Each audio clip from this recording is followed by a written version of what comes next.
হারানো দলিল খুঁজে পাওয়ার ঝামেলা শেষ। জমির আসল খতিয়ান বা পর্চা এখন এক ক্লিকে তোমার হাতে। অনলাইনে ডাউনলোড করো মিনিটেই। ভিডিওটা দেখো আর জেনে নাও তোমার জমির আসল তথ্য। চলুন শুরু করা যাক। প্রথমেই আমাদেরকে একটি ব্রাউজার থেকে ePorza.gov.bd অপশনটিতে চলে আসতে হবে। তখন আমাদেরকে নিচে সার্ভে খতিয়ান নামক অপশনটিতে ক্লিক করতে হবে এবং পাশে দেখতে পাচ্ছি নামজারি খতিয়ান। তো আমরা সার্ভে খতিয়ান অপশনটিতে ক্লিক করে নিব। উক্ত অপশনটিতে প্রেস করার পর আমাদের সামনে একটা নতুন পেজ চলে আসবে, যেমন সার্ভে খতিয়ান অনুসন্ধান। এখানে বলা হবে যে আমাদেরকে বিভাগ সিলেক্ট করতে, যেমন আমরা বিভাগ সিলেক্ট করে এখন জেলা সিলেক্ট করে নিব। তারপর উপজেলা হিসাবে চান্দিনা সিলেক্ট করে নিলাম। খতিয়ানের ধরন যেমন Diara, RS, CS, BI, RS।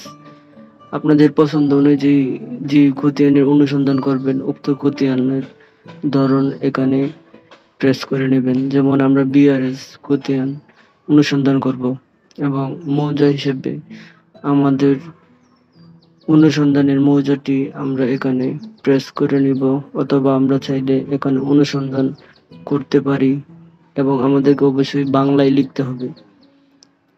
এবং নিরাপত্তার জন্য আমরা ব্লার অপশনটি উপরে দিয়ে নিলাম এবং মৌজা সিলেক্ট করার পর আমাদেরকে বলা হবে খতিয়ানের তালিকা।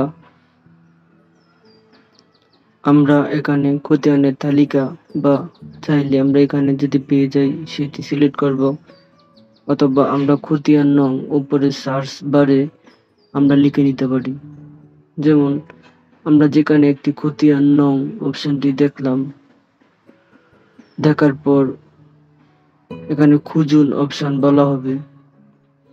তো আমাদের প্রযোজ্য খতিয়ানটা আমরা লিখে নিয়ে তারপর খুঁজুন অপশনে প্রেস করে নেব এবং পরবর্তী নির্দেশনার জন্য আমরা এই অপশনটি করে নিলাম।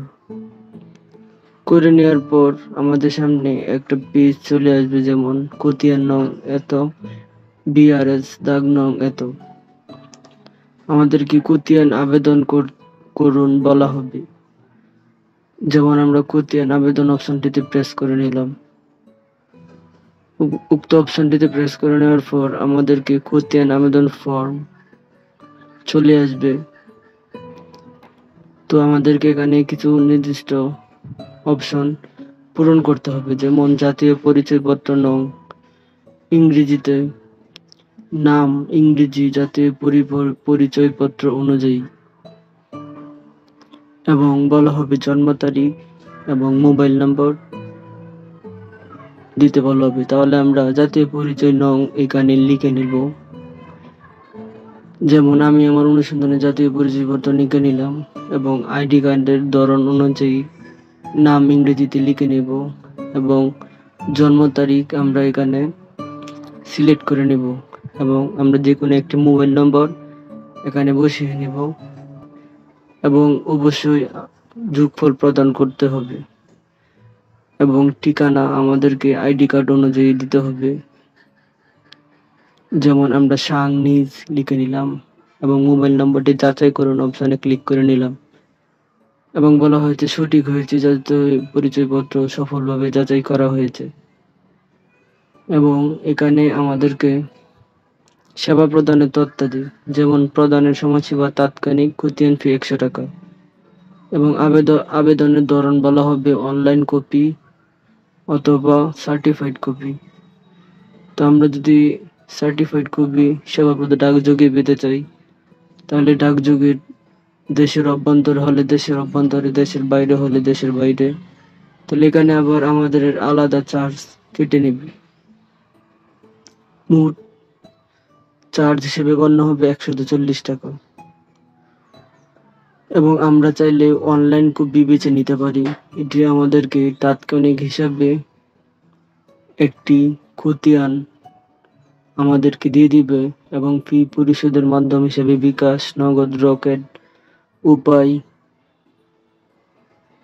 ইকেপে হিসাবে পেমেন্ট মাধ্যম বাছাই করতে পারবো। এবং নিচে যোগফল প্রদান করতে বলা হবে। যেমন আমরা ফি পরিশোধের মাধ্যম বিকাশকে বেছে নিলাম এবং যোগফল প্রদানকরণ হিসাবে 13 লিখে নিলাম এবং পরবর্তী ধাপ ফি পরিশোধ অপশনটি চলে আসলাম। উক্ত অপশনটিতে চলে আসার পর আমাদের সামনে বিকাশ পেমেন্ট করতে বলা হবে। যেমন আমি আমার বিকাশ নাম্বারটি লিখে নিলাম এবং কনফার্ম প্রেস করে নিব। কনফার্ম অপশনটি প্রেস করার পর আমাদের সামনে একটি ওটিপি কোড চলে আসবে। আমরা যে বিকাশ নাম্বার থেকে ফিটা দিব উক্ত বিকাশ নাম্বার থেকে আমরা বিকাশের ভেরিফিকেশন কোডটি লিখে নেব। বিকাশের ভেরিফিকেশন কোডটি লিখে নেওয়ার পর আমরা আবারও কনফার্ম বাটনে ক্লিক করে নেব। ক্লিক করার পর আমাদের সামনে আমাদের